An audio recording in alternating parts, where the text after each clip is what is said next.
to Cybersecurity and Industrial Infrastructure Security Apprenticeship Program, or as I'm going to say, CIISAp, because that is way too long to say every single time. I'm here with the ICS Village, who is a 501c3 nonprofit.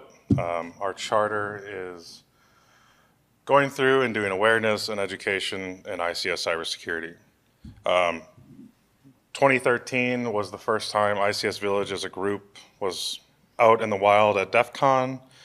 A few years later, Tom and Bryson got together and formalized the nonprofit, built the charter, and long story short, there's volunteers like myself out in the community doing more to the charter, expanding our outreach and educational growth. Who am I?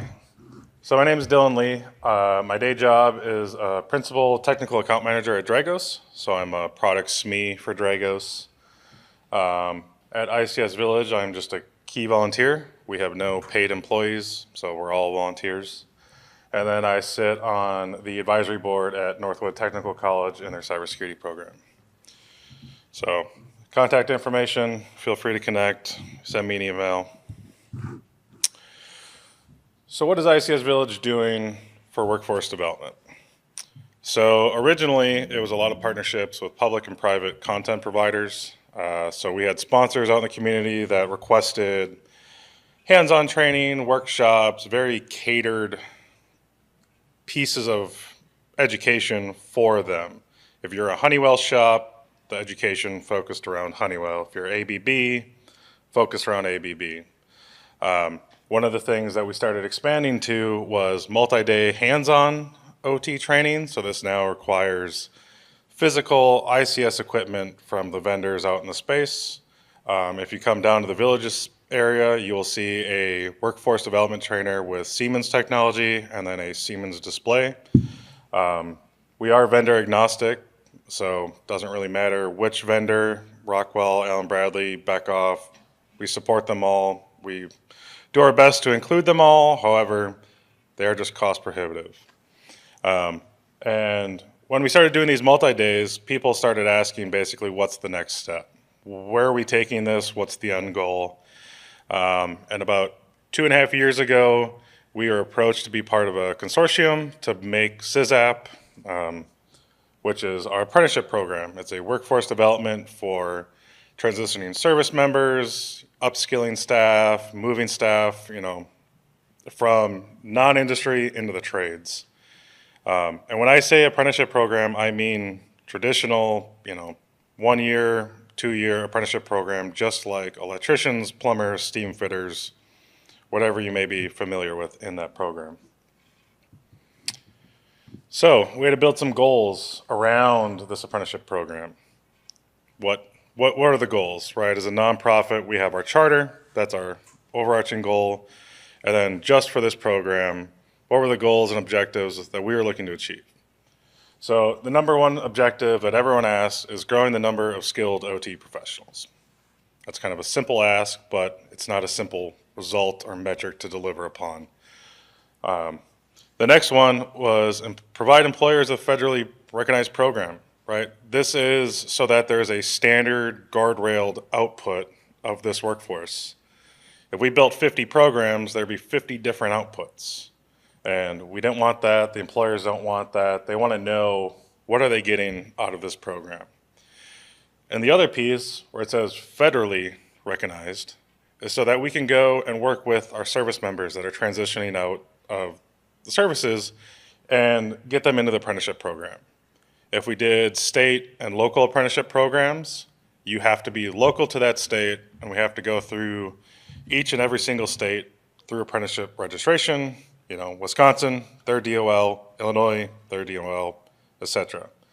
So it just made it very hard for the Department of Defense to transition their service members into the private sector. And the other objective 3 is rotating participants through different roles. We think both as an apprentice, that these apprentices will be getting different hands-on experiences over the year to 2 years throughout these employers. It's competency-based, so there are requirements from everything from safety all the way up to cybersecurity in this apprenticeship program. So just by design of an apprenticeship, they have to go through different roles, capabilities, and understandings with gates and check marks from either the mentors or educational institutions. Strategic guidance. The White House and the Office of the National Cyber Director, are calling for increases in apprenticeships. We were actually honored to be called out in the National Cyber Workforce Initiative back in November, October timeframe. And that's great, but it doesn't help necessarily make the apprenticeship program go any faster. It brings great awareness, but there's not technically teeth behind it. So we've kept working. It's been about 2 years, but it's good to actually start getting some recognition, both from federal and private parties.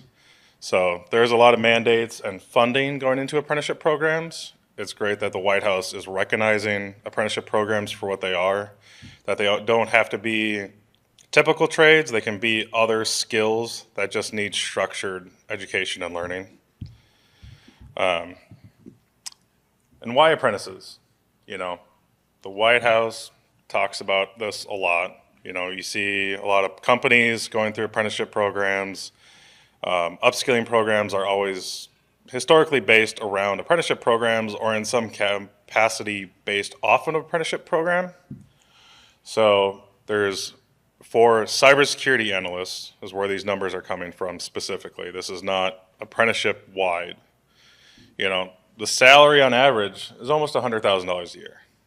Right? That's well above the median wage for just living in the United States. It's a good living, right, for these apprentices. The metrics are just a hair delayed just because of how metric collection works, but there's 8,000 new apprentices in 2022. So by time 2024 is up, you figure in the 90% completion rate, you're getting about 7,000 apprentices coming out of that program. And that means there's now journeymen and other higher educated cyber analysts out in the field that can train the next generation of apprentices. Most of these programs are one-to-one. So when you have an apprentice and a mentor, it helps expand that program one-to-one. So they can teach one apprentice the next time. Now there's 2 mentors. They can do 2 apprentices the next time around, and it keeps growing. And a lot of the requirements from these employers are work-based and classroom learning. A lot of these employers don't have the time or resources to offset the traditional, in Wisconsin we call them technical colleges. Other states have community or 2-year colleges, depending where you are. There's benefits for the apprentices. There's a wage schedule. And what that means is that once you complete a certain percentage, there's a minimum wage. So by the Department of Labor, in the apprenticeship program, there is requirements for wage increases after certain thresholds are met. So it's nice to make sure that the apprentices are keeping pace with other apprentices and other standards of this program. The other thing too is it gives apprentices who are potentially, first time in their professional career a mentorship opportunity. So these apprentices might have never had a mentor in their life, never had a professional mentor, and now they're tied with someone in an official mentorship capacity for potentially the first time. And this mentor is also going to be the one that's going to sign off on their work-based capacities. So are they meeting the certain thresholds of the apprenticeship program? This mentor would be the one to say yes or no. But also if they say no, their next step is to help that apprentice meet that check mark. And finally, certified by an external body. This isn't a private institution that made a cert and you have to pay and just get that cert and you move on. This is a standard body that will mandate the whole guardrails for the apprenticeship program. So everyone can see what the work process is, they can see what the requirements are of all the apprentices, and they can see the certification at that external body. All apprentices have their work process on Department of Labor. So if you're ever curious, you can go now and look at what it takes to be an electrician or a steam fitter or a cyber analyst or any of the apprentices. They're all on the Department of Labor. Kind of jumping back to the power of numbers, right? So like looking at the cybersecurity analyst program and other programs, it's a one-to-one program. So you start with 4, they can now teach another generation, and we hope that we grow outside of just post-apprentices by bringing on new companies, new mentors, and really kind of growing this field. But also these apprentices that are now out in the field can train the next apprentice. They know what is expected of them, they know how their employers work, and can create good mentorship opportunities for the next generation of apprentices. And it just kind of grows from there. I figured after a couple of years, some of these people might be suckered into a CISO suite, so I didn't want to show the numbers go up and start to decrease at that point, but get the idea. It's kind of a nice exponential curve in thought. So the goal is just to increase people in the field.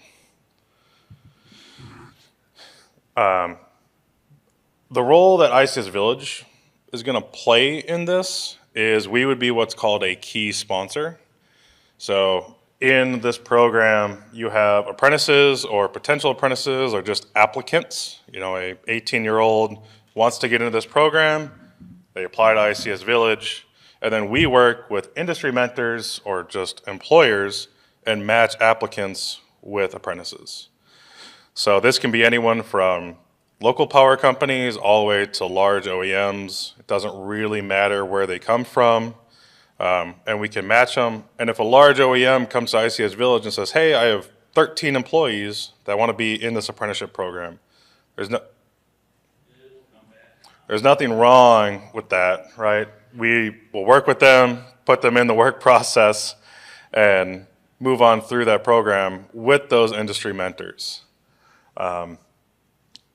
With that capability, though, it allows ICS Village to go out and get grants. So some of these employers, like small municipals and co-ops, can't necessarily afford full apprenticeships. They can afford part-time apprentices, or there may be other cost-prohibitive factors. So ICS Village would be able to go get grants to help offset either education, training, travel, potentially wages, depending on what grants we go out and achieve. And that cyber analyst PowerPoint page with the bubbles, part of this relationship with the government is reporting metric back. How many apprentices, are they meeting their wage guidelines? What is their actual wage? Are they making more than the wage requirements? There's a whole list of really nice metrics to go kind of see where every apprenticeship is at, where they were at every single year. Those metrics are gathered and they're responsible of the key sponsor. And on the piece of grants and just private industry sponsors, we can give out scholarships and curriculum to these apprentices. So if you have an employer that's able to mentor for on the job, but can't either produce the curriculum or have the resources to manage that curriculum internally, we can work with local technical colleges. We will be building out a work process education piece to help offset that cost for these employers. We're trying to lower the bar as much as possible for these apprentices so that they can find job opportunities out in the field. So between grants, private industry sponsors sponsoring ICS Village, and then government reporting, you know, it helps drive scholarships and curriculum development. And also with those metrics, we can see where kids and transitioning members and all the apprentices are struggling. What check marks along the way are they really struggling with? You know, part of the requirement is safety. So if they're really struggling with safety, it's our responsibility to come in and build in those gaps to help really document and advise what is missing for these apprentices. So where is CIISAp? Well, it's not done, I can tell you that. We need mentors. That's probably the biggest concern right now.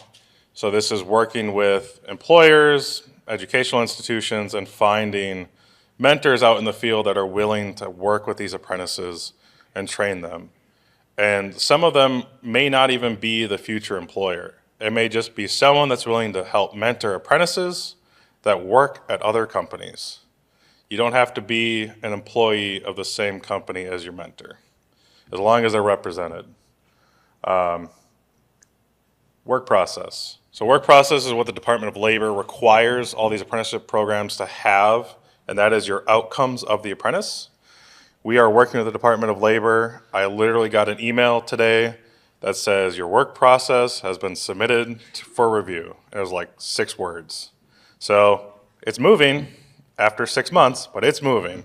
So work process is in flight, and we're hoping to nail down as much of that as possible so we can start developing curriculum to help offset these costs for apprentices. It's really been kind of my labor of love, is working with the Department of Labor and these fun 671 forms, which are just amazing to fill out. They're basically a W-2 for like 16 pages. It's awesome. And getting that all ironed out will allow us to start working on curriculum. Once we have the guardrails, we can build the curriculum to that and really start to finalize those offerings. We do hands-on workshops. We have curriculum done today. We also have the capability to test curriculum in a low-impact environment before it goes into the official apprenticeship program. The more logistics speak of the sponsorship piece is the back-end services. You know, we're looking for sponsorships to help us build a new website and really kind of help build that application portal. We have a couple of companies we're working with, but it's more of the gathering their information, making sure that all the personal information is secure, but also reportable back up to the federal government. So that's just kind of a more logistics side for the ICS Village.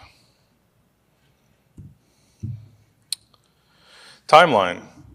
I had Q2 of 2024, which potentially isn't that far off after the email today, but that's kind of our rough goal for building out the work process. Like I said, we are volunteers. All of us are volunteers, so I have a day job, I have a family, and I'm trying my best to get this through the Department of Labor. So it's really kind of it's in flight, is the best I can say. Where it will land, what will get approved, no one really knows yet. Like I said, we're working with sponsors of stand-up services. We've been meeting with companies that offer strictly apprenticeship registration, and that's all they do. We've been meeting with companies that do learning management systems. We've been working with private partners to see what they already do and if there's a piggyback effect off of what they have built out. So instead of us recreating the wheel again, can we just use something that's out in the industry and put our work process and our curriculum in there to allow applicants that may be applying for a different role to come over to our apprenticeship program. So we're trying to find partners in that capacity that may not be your traditional partners in this program. Official onboarding of mentors is Q2 2025. You know, we're definitely talking with people today. I have meetings next week with mentors that, you know, want to get involved, but until we actually have services stood up to track this all and actual apprentices starting to apply, you know, it's a little premature to just bring on all these mentors that we can't use their sources yet. And outside of potentially curriculum review, which we will take feedback on our curriculum all day long. And then the goal by the end of 2025 is finalize the curriculum, which is basically putting a ribbon on top of work process being completely done. Department of Labor has our Rapids code, the curriculum to go with all of this.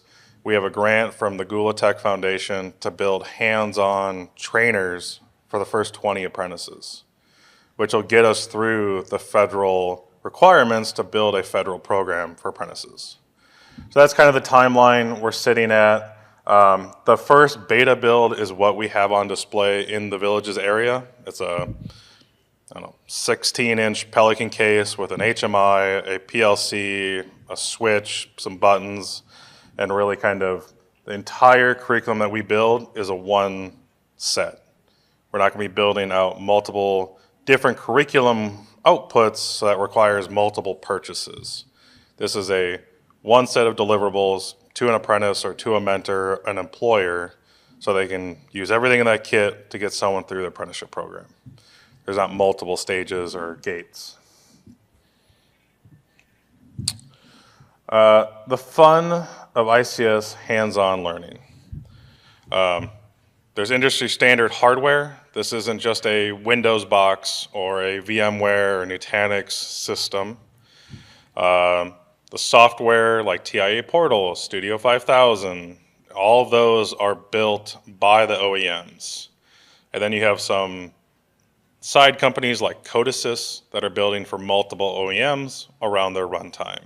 But again, these are built for specific controllers, specific runtimes. They're not open source in most cases, and they are closed ecosystems.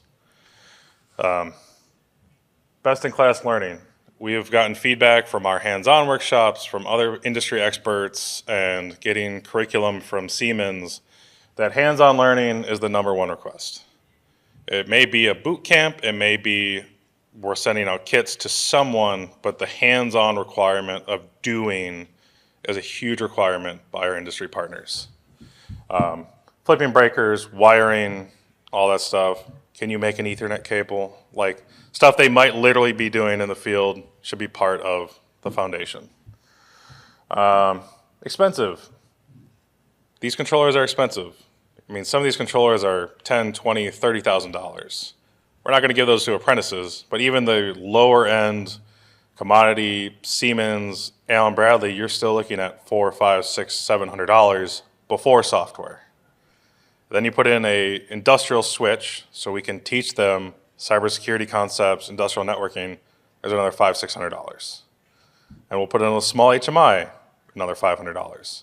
So these kits are just very expensive, which is where ICS Village is going out and getting grants, working with sponsors. The goal is to get quantity rates to just drive down costs as much as possible. You know, there's goals there. Currently, the trainers don't scale. It's a 1-to-1 ratio, or potentially, if you have multiple apprentices, you can share, but then you got to figure out who's taking the trainer home on the weekend, kind of fun game at an employer. But outside that, it just doesn't really scale, right? They need that trainer with them. They need the PLC to program that weekend to do another piece of their curriculum. You can't give that to 4 apprentices over a weekend. It goes to 1. So you either need multiple trainers, you either need dedicated workspaces with ranges with this gear, and it just doesn't scale very well at all. Engineering computers. These things are beasts. Most of the time, these are big gaming computers for whatever reason, or the traditional like ThinkBooks or Latitudes that are like 5, 10 pounds at this point, just because of the horsepower a lot of these programs are requiring.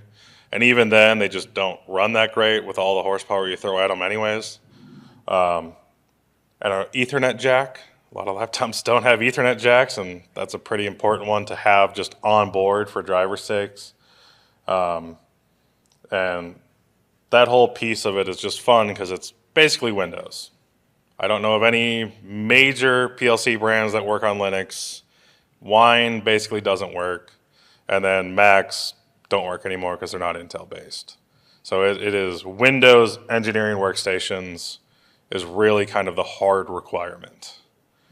And then the lovely subscription model that we've all moved to. These software packages are yearly subscriptions, and they are not cheap. Thankfully, for the first go-around, we partner with Siemens.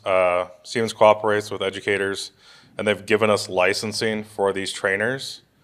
But when we go into the other vendor spaces, that may not be an option. They may not have education programs set up like the one we've currently been part of.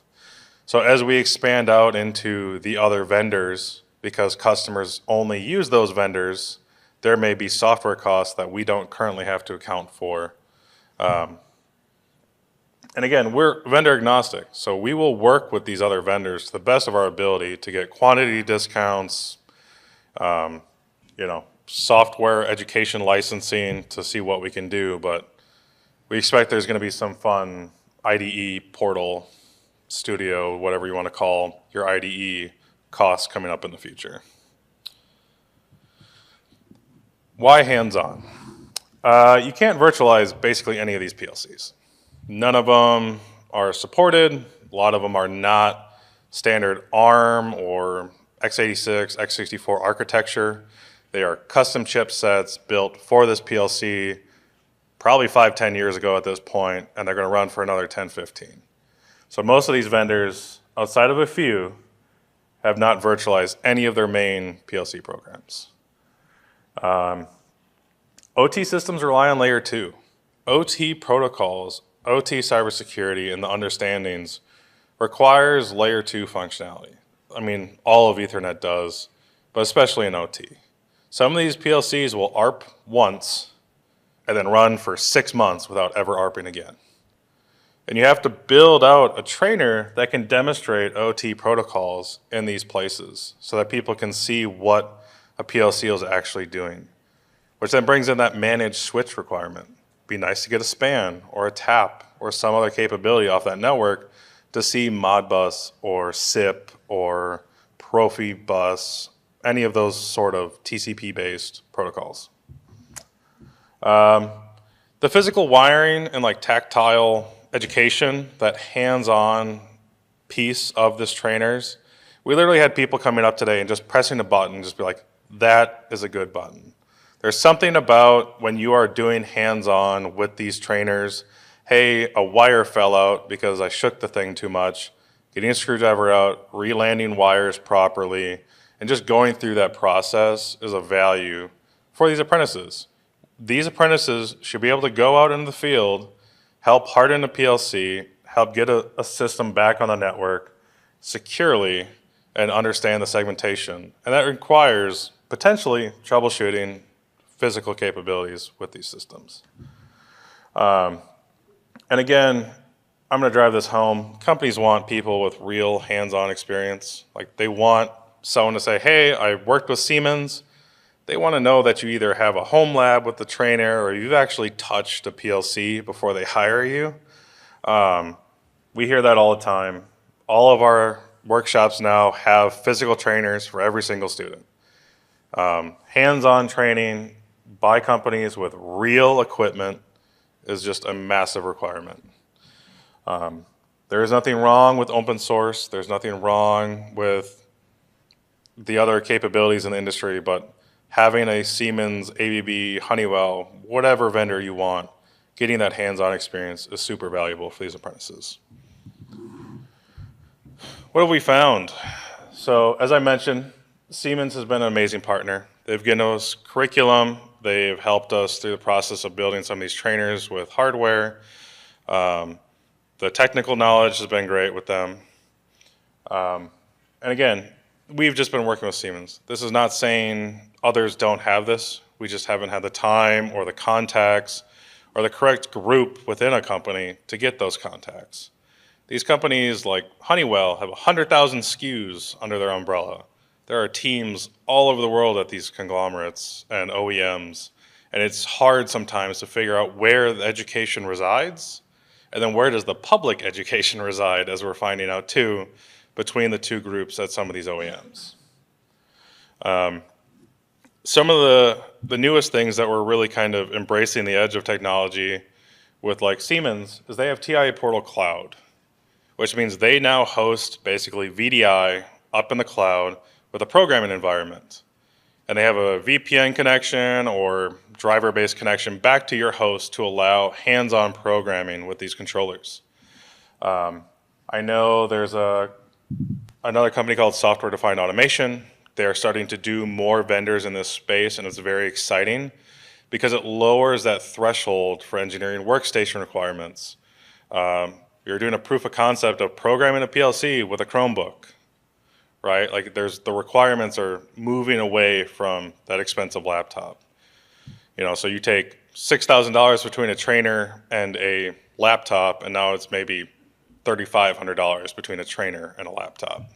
Or the students can bring their own that may be a few years old or working with an employer to get a secondary laptop from that employer. The next one is sandboxed physical environments.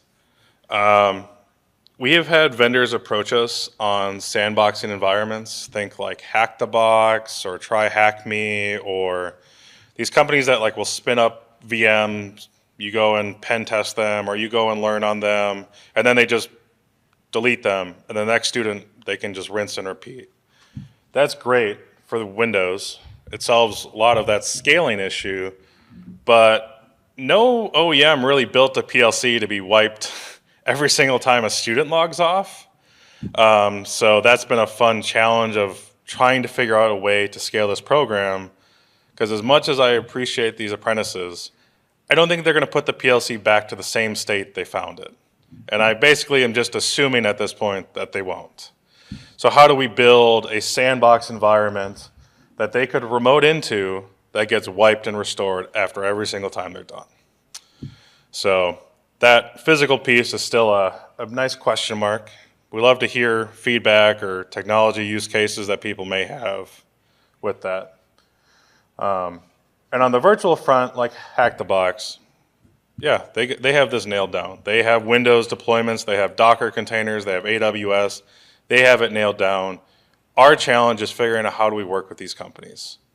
Because if we can utilize some of these companies out in the field, instead of us having to spend time on curriculum and resources, again, that makes this education more broad, gets more people involved. And even if you're not an apprentice, but it's hosted by a third party, someone might go and find that module on Hack the Box or that course on Try Hack Me and get interested, right? So it's potentially almost a recruiting tool for this apprenticeship program and of getting people interested who may have not even known what ICS was beforehand. Some of the just harsh reality of hands-on education is a lot of the time they are week-long boot camps or multiple week-long boot camps. It's hard for us to go and do a training, especially with day jobs, or find educators that do this without committing them one full week at an employer. No one wants to have, no teachers really are willing to fly back out to Kansas every Monday for the next 6 weeks. It's not really a thing that we have found yet. So this is a place where we can use vendors and OEMs to really kind of offset that. You know, I'm from Appleton, up in the valley, Werner Electric. They do hands-on trainings. If we find something that they educate on that's compatible with the program, we'll advertise it. Go to Werner, go to Granger, go to your local distributor, or go find your local Siemens or Rockwell rep and go through one of their education programs. These already exist. They are already out in the field. We don't have to do anything other than figure out what aligns with the outcomes and then advertise them. And again, on-the-job training, hands-on, like that's a hard requirement. That's why we chose apprenticeships. If you want to go through education, I have an associate's. You can go through an education program, get an associate's degree. But for the apprenticeship, there is a requirement for on-the-job training, which requires a mentor to sign off on your education and understanding at that employer. What is next? Physical trainers. So we have the first one that was me giving a box of parts to one of our volunteers 2 weeks ago and said, can you make something? To actually building a finalized bill of materials, something we can go to pitch to these OEMs for quantity discounts. He did great, by the way. The trainer looks great. Come see it. Love it. Our focus is one vendor. We can go and get all the vendors, build out all these kits, but we need to focus on just minimal viable product and start there. And then as other vendors are interested, potentially in sponsorships or cooperation with us, we can start to build out kind of the inventory of different offerings. Building out an LMS. This one I didn't think was going to be that big of a deal until you look at how much like Blackboard or Google Classroom or an LMS costs. You're looking at $20,000, $30,000, $40,000 like to deploy it, not configure, just deploying some of these things. So that's something that, again, partnerships, working with other vendors, seeing what they have, potential capabilities of us not recreating our own wheel for the sake of making our own wheel and actually working with others in the industry. Then onboard mentors. I think this is going to be an interesting one. We have a lot of interest in mentorships, but not a lot of interest of mentorships at their own employers. So that's kind of an interesting one that we're starting to see. When we get closer, that 20 apprentice goal, it'll be interesting to kind of see where this all falls. But that's kind of the what's next of CIISAp. It is exciting that the DOL did send me my 6-word email of it's in review, so that's my excitement for the day. But while that waits for the government, this is our next steps as a nonprofit. And there's everything. So here's contact information for the CIISAp email group, ICS Village's website. So please feel free to check out the website. It'll be getting reworked soon. And any questions about the program, please feel free to reach out. LinkedIn, my email is on the front of the deck. If you go back and watch the recording, we'll all get you the information and go from there. Thank you.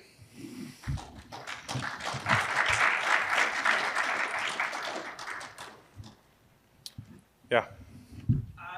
This is really fantastic. I want to ask if you have been reaching out to any labor unions, who I used to work for a couple of them.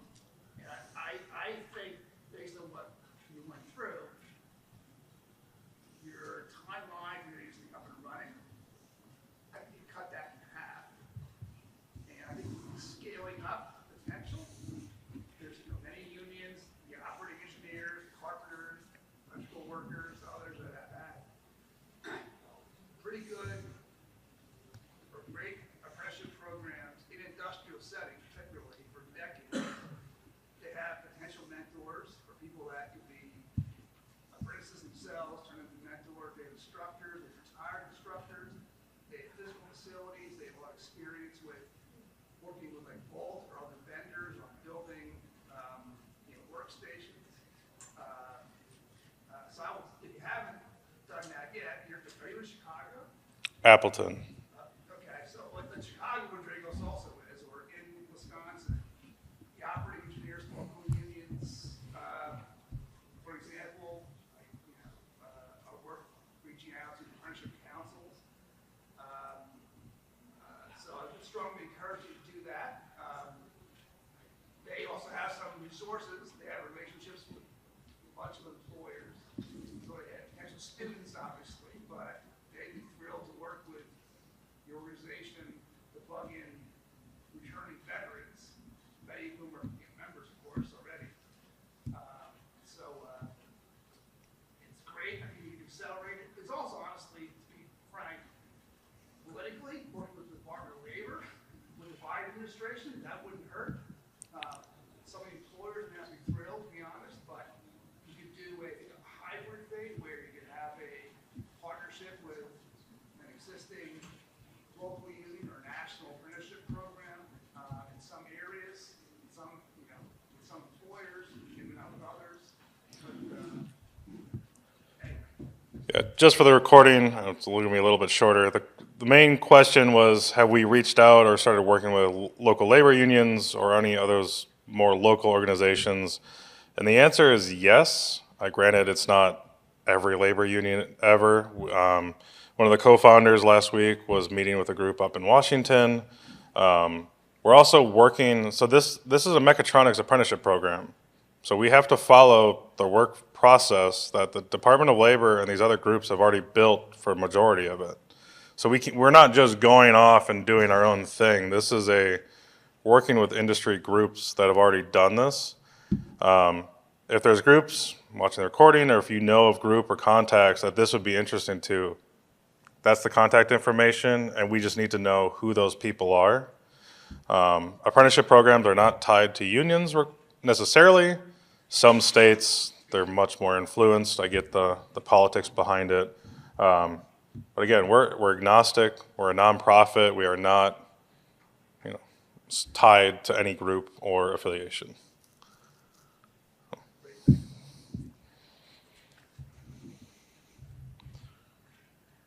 All right. Thank you, everyone.